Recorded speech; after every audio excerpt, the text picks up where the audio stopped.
नमस्कार, सत्यदर्शन न्यूज मध्ये आपले स्वागत आहे। मी पायल शहा। एक नजर टाकूया आजच्या ठळक। लाडकी बहीण योजना म्हणजे सावकारी खेळ, मनोज जरांगे पाटील।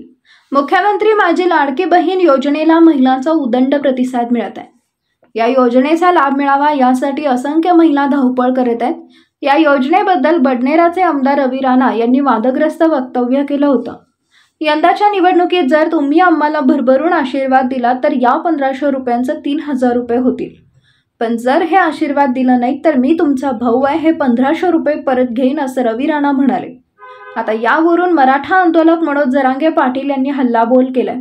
यावेळी त्यांनी रवी राणा यांच्यावर जोरदार निशाणा साधलाय, तसेच शिंदे सरकारवरही टीका केली। मी त्या योजनेला नावं ठेवत नाही, ती योजना चांगली असेल, त्या योजनेचा लाभ नक्की घ्यावा, पण यावर आता शंका उपस्थित व्हायला लागली आहे, असं मनोज जरांगे पाटील म्हणाले। ही योजना कशासाठी आहे याबद्दल सागर बंगल्यावर बसून त्यांचं हे आधीच ठरलेलं असेल, पण काही लोकांना दम निघत नाही, ते पटकन बोलून गेले आणि महाराष्ट्रातील जनतेला याबद्दल समजले। ही योजना म्हणजे मतदान विकत घेतल्यासारखा खेळ आहे। त्यानंतर ही योजना बंद पडणार। योजना चांगली देखील असेल, पण आता तुमचेच लोक म्हणतात की मतदान नाही केलं तर योजना मागे घेऊ। याचा अर्थ ही योजना म्हणजे सावकारी खेळ आहे, असा जोरदार हल्लाबोल मनोज जरांगे पाटील यांनी केलाय। आम्ही काय तिला नाव नाही ठेवते योजनेला, ती चांगली असेल, ती द्यावा सुद्धा, त्याची अडचण नाही।